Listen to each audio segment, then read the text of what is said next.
We will cover 3 questions today. First, what is Juneteenth? Next, what happened in Tulsa 99 years ago this month? Finally, why are these pieces of U.S. history little known by the general public? On June 19, 1865, Major General Gordon Granger announced in Galveston, Texas, that the Civil War had ended and that President Abraham Lincoln had issued a proclamation ordering the emancipation of all persons held as slaves within any state guilty of rebellion against the United States. This, of course, included the more than 250,000 enslaved black people in the state of Texas. While Lincoln's Emancipation Proclamation went into effect 2.5 years earlier, on January 1, 1863, many slaveholding states had ignored and resisted Lincoln's executive order. The state of Texas was the last stronghold of resistance. After the capture of New Orleans in 1862, tens of thousands of white Confederate slave owners from Mississippi, Louisiana, and other slaveholding states began migrating to Texas with enslaved black people to escape the Union Army's reach. By the end of the war, more than 150,000 enslaved black people have been forced to make the trek into the westernmost state of the Confederacy. After the end of the war, on April 9, 1865, white Texans remained resistant to freeing enslaved black people. Due to the minimal number of Union troops present in Texas, slavery continued in the state until General Gordon Granger and 2,000 federal troops marched into Galveston and took possession of the state. Juneteenth is a commemoration of that event. It is the oldest nationally celebrated commemoration of the ending of slavery in the United States.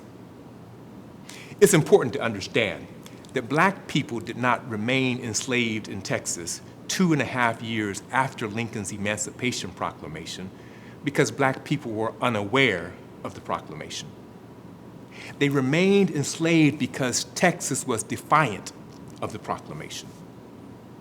Although Lincoln's executive order made slavery illegal in Confederate states, the order did not end slavery in those states. Slavery continued because state governments and white slaveholders defied Lincoln's executive order. During the war, the freedom of enslaved black people depended more on the presence of the Union Army than the signing of the Emancipation Proclamation. General Granger and federal troops rode into Galveston, Texas, not simply to make the people of Texas aware of Lincoln's order. They came to enforce that order.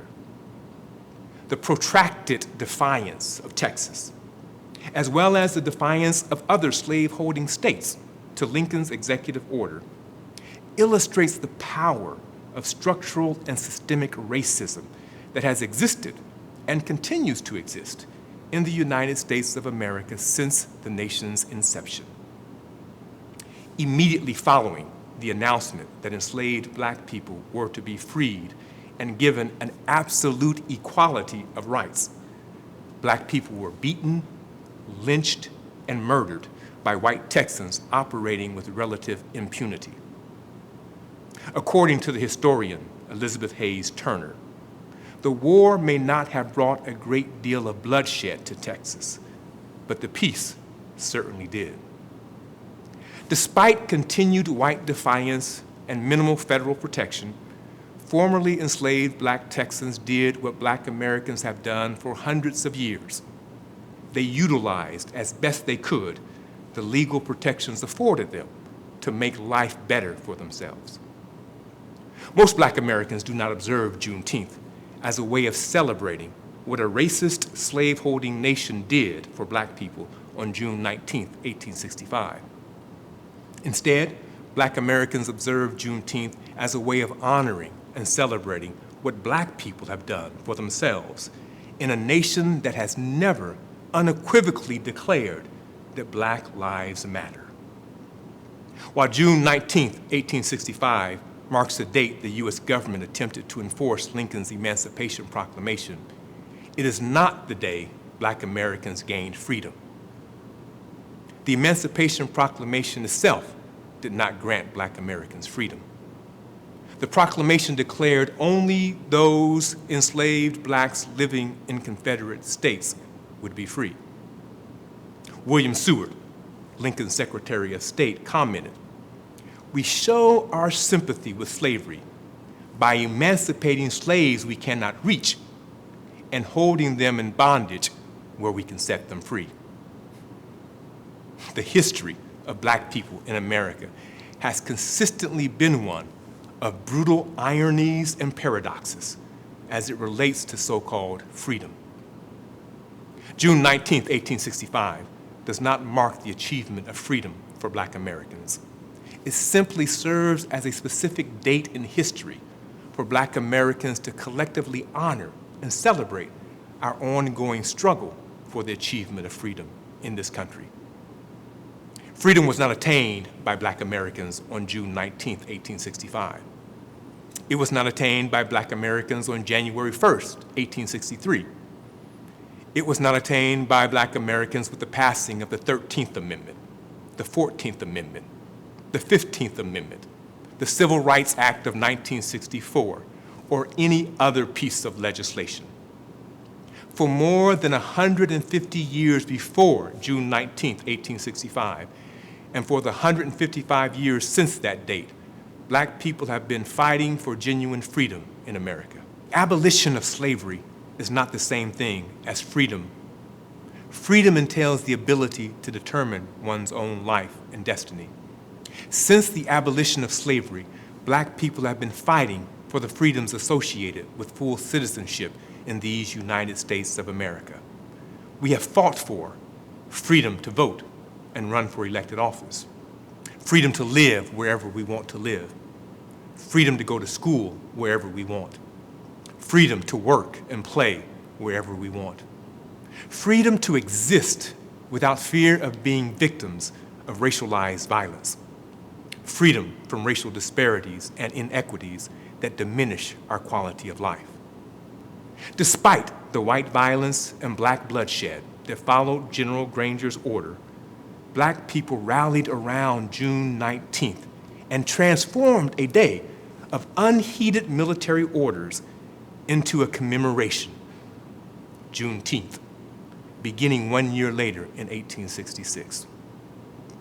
In 1980, Texas became the first state to make Juneteenth an official state holiday.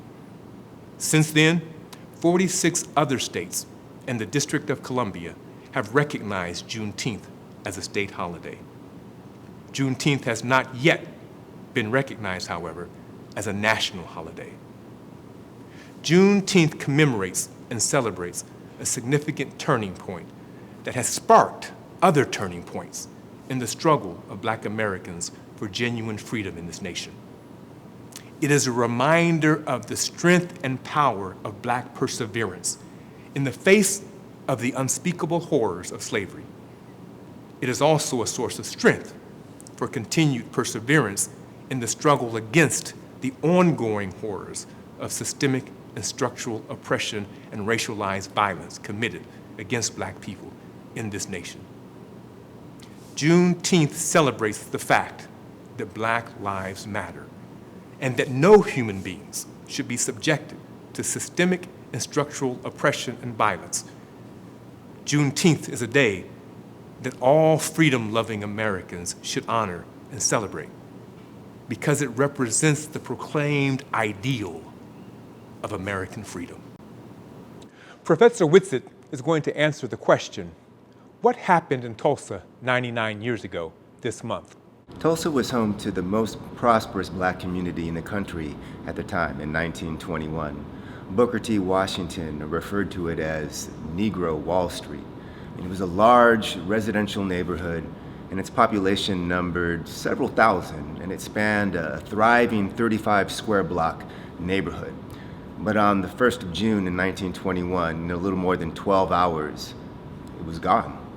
A riot broke out at the Tulsa County Courthouse on the night of May 31st, and it escalated into an aggressive attack on Greenwood Avenue, which is really like the epicenter of the black community. The number of people killed has been debated, but recent commissions have given estimates of up to 300 people. So we have 10,000 blacks who were left homeless, and property damage was about 1.5 million in real estate and 750,000 in personal property, which is equivalent to 32 million in today's times. There were over 1,200 black homes, as well as hospitals, churches, schools, and 150 businesses were destroyed. It's safe to say that history has perceived the Tulsa massacre, as arguably the most devastating and violent racial attack in American history. What you had were white deputies and members of the National Guard who arrested and detained 6,000 black Tulsans who were released only when vouched for by a white employer or a citizen. And I can talk about the specifics of what started it, but I think it'd be really useful to step back and talk a little bit about the American racial landscape at the time as a whole before jumping into Tulsa's tragedy. Because what happens in Tulsa isn't a new phenomenon. Black communities and individuals were victims of racial violence from the beginning of Reconstruction. But around the turn of the century, that level of violence increases. So for instance, we have black communities in Wilmington, North Carolina, 1898, New Orleans in 1900, Evansville, Illinois in 1903, Atlanta in 1906, Springfield, Illinois, 1908.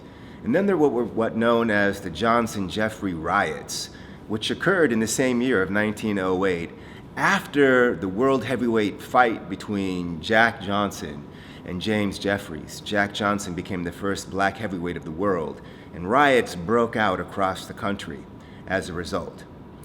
Chester, Pennsylvania, 1917.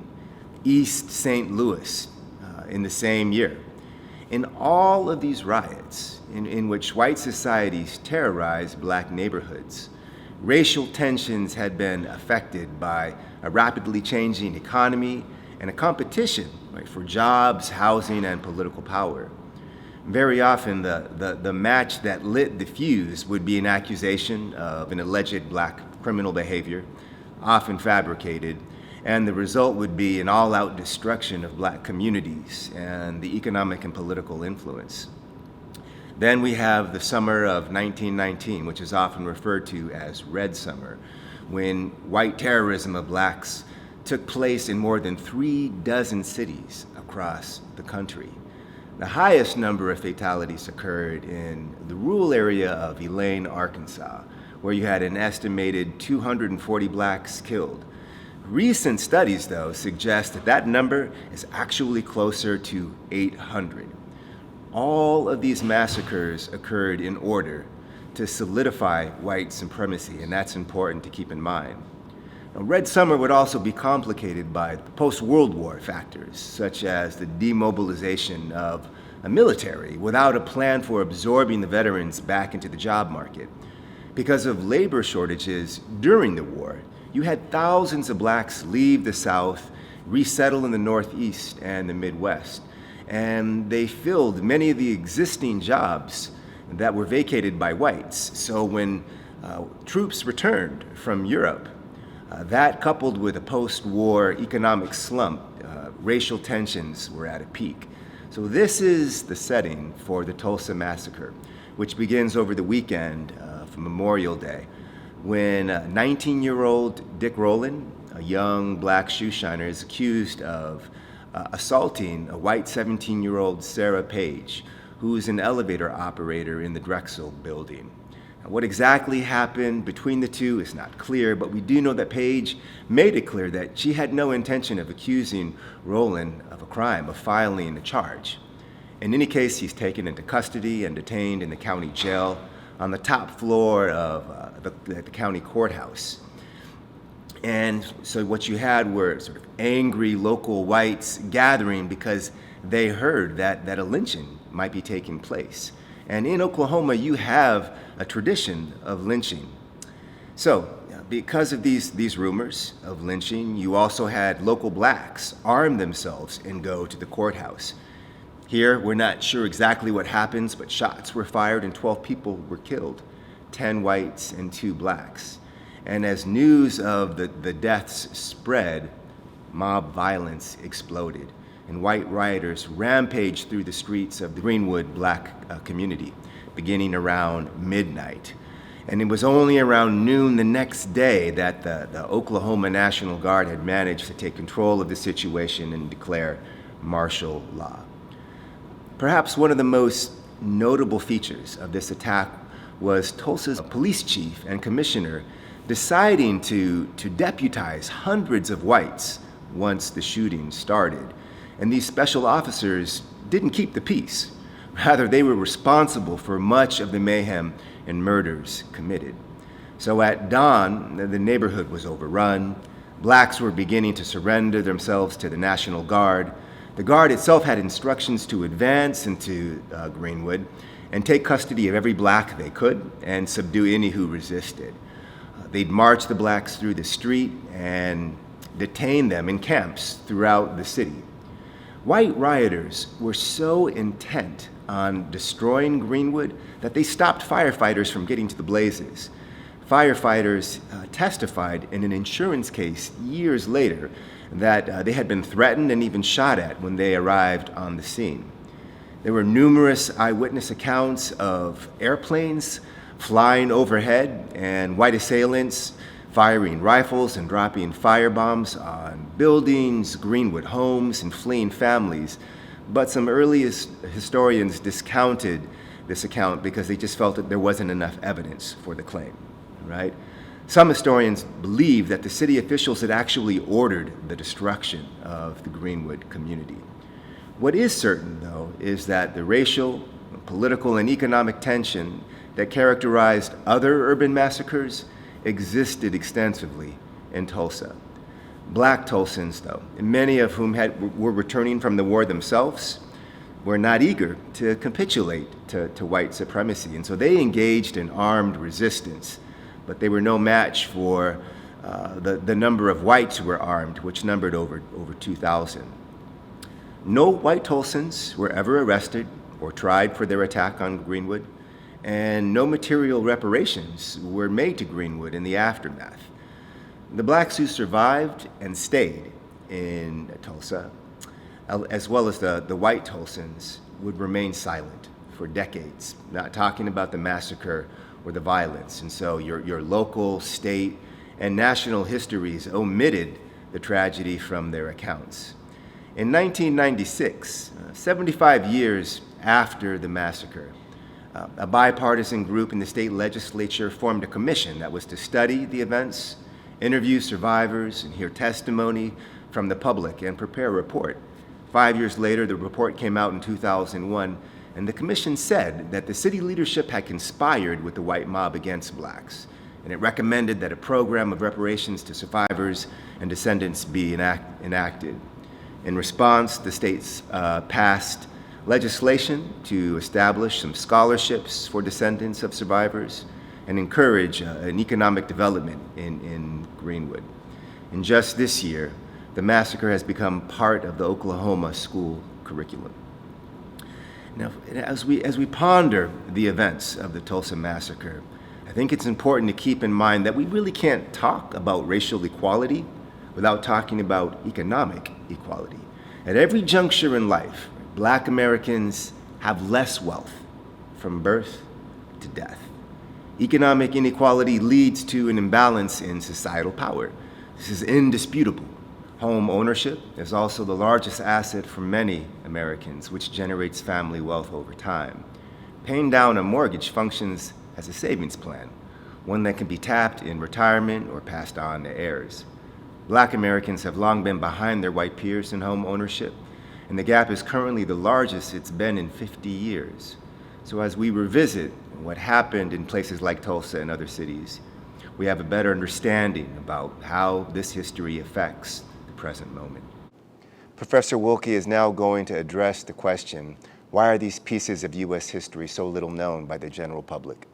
Well, according to William Hoagland in Inventing American History, U.S. citizens get their information on the past primarily from two sources: schools and public history sites such as museums, memorials, Civil War statues. And I think we can add historical documentaries to that list as well, but like books, the viewers of documentaries are a pretty selective audience. For that reason, it's fairly important what is taught in schools and what public history venues say about the past. Historians of the United States have known about the contributions of African Americans and the history of racism and racial violence in the United States for a fairly long time. W.E.B. Du Bois wrote about significant contributions made by people of African ancestry in the late 19th century, and he wrote through the mid-20th century. Carter G. Woodson, founder of the Journal of Negro History and the inventor of Negro History Week, which evolved into Black History Month, was writing about the place of African Americans in the United States from the 19-teens through the 1950s. Woodson provided African American teachers with materials they could use in their classrooms to supplement the standard history materials available to them. And beginning in the late 1960s and onward, anyone preparing to become a professional historian with a specialization in U.S. history was pretty much required to know something about the role of racial tension generally and slavery in order to pass their comprehensive exams. But what professional historians know and what is taught in schools are often two very different things. It is true that in the 1950s, something we call the consensus school of history held sway. They emphasized the notion that the United States was exceptional in the world, that it was discovered by an Italian explorer funded by a Spanish monarch, that the nation was founded by English settlers who loved freedom and liberty and were noble in their intent. This school acknowledged slavery as an aberration, but falsely held that the people who practiced it did not know it was wrong, and that slavery as a sin was corrected by the United States Civil War. This history also gave the impression that only men were part of our past and that all Native American societies had disappeared from sight after the movement west occurred. There's good evidence that what consensus historians said about race in particular was strongly influenced by a narrative advanced at the end of Reconstruction by a group of Southern political activists who called themselves the Redeemers.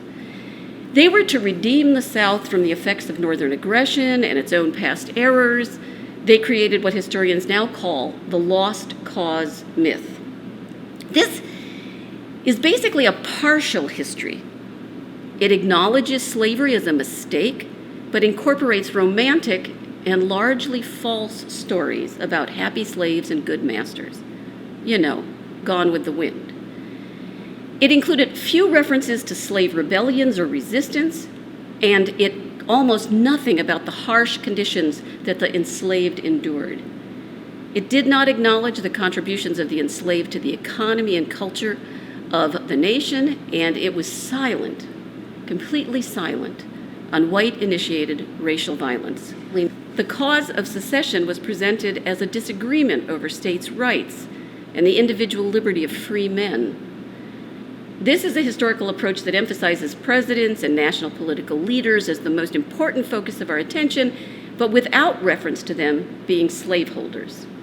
In history classes across the United States, we spend a significant amount of time on less than a 6-year period, the time of the Civil War and the Confederacy, and almost no time on the hundreds of years in both the North and the South of enslaved peoples trying to be free. This is a very powerful narrative, even though it is an extremely inaccurate narrative according to current historical standards. So the consensus narrative continues to hold sway over public understanding of the history of the United States. Those who've been trying to change that narrative run into considerable opposition. In 1994, when the National Center for Teaching out of UCLA produced the first draft of the voluntary national history standards, there was an uproar. Lynn Cheney in the Wall Street Journal argued that these standards, written by professional historians and excellent school teachers, which incorporated newer research on the role of African Americans and women into the standards, Cheney said these were grim and gloomy, with insufficient attention to the heroes of U.S. history. It was okay to include Sojourner Truth into the curriculum, but this should not come at the expense of important figures everyone knew were central to the history of the nation. I'll admit that something that confused me at the time was I saw the focus on ordinary people, and particularly black people, resisting their oppression as uplifting and heroic, but the opponents saw it as grim and gloomy. What gets into history texts and into the national standards is particularly important because most teachers rely on the textbook for their instruction. In 1979, journalist Frances Fitzgerald reviewed U.S. history textbooks and discovered they presented almost exclusively a hierarchical, Anglo-centric view that de-emphasized conflict and presented those who opposed powerful interests as dangerous threats to American society. Large states with statewide adoption of textbooks had a powerful influence on what got included in history textbooks because publishers did not want to offend members of the Texas School Board. But all is not lost. Even the most tone-deaf publishers can be made to listen. In 2015, when 15-year-old Cody Burren sent his mother a cell phone picture of the caption of his geography text that said Africans were, quote, workers, unquote, during the colonial period, she used social media to list all the reasons this was a false presentation of the past. And her campaign eventually led to an apology by the textbook publishers, changes in future editions of the text, and schools throughout Texas having to paste new labels into books they already owned. The need for this kind of alertness about the way the past is being presented is equally important at public history sites. Right now, there's much discussion of some of the statues in the U.S. Capitol building. The statues there are selected by the states to represent their proud heritage. And in 1927, Georgia sent a statue of Alexander Hamilton Stevens, the Vice President of the Confederacy, as one of its symbolic representations. The text that accompanies the statue's picture on the architect of the Capitol's website talks about Stevens as a poor boy who made good. One sentence speaks about his service to the Confederacy, and the rest about his service in various political positions following the Civil War. There is no mention of the infamous cornerstone speech that he delivered extemporaneously a few weeks after the firing on Fort Sumter.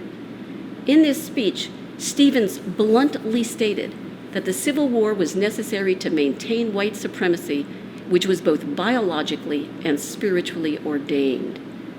The site discusses the history of the United States that Stevens published beginning in 1868, but it does not note that this was one of the very first works to advance the false lost cause narrative. This month, the American Historical Association published a statement on the need for all of us, not just African American communities, but all of us, to study the history of race and racial violence directed at minority people in the United States. 90 scholarly associations have endorsed the statement. The History Department of Luther College unanimously endorses this statement. But we also recognize that we are fighting against a long-held myth and a partial explanation of the past that is deeply rooted. Black people know its history. It's time the rest of us learned it. Knowledge of the Tulsa massacre might place current racial conflicts into a fuller context. Maybe if members of the dominant culture learned a more complete history of interactions between black men and the police, we would understand why people being placed under arrest might resist or be fearful. And then maybe we could do something about it. We could do something about unequal and unjust use of force in the streets today.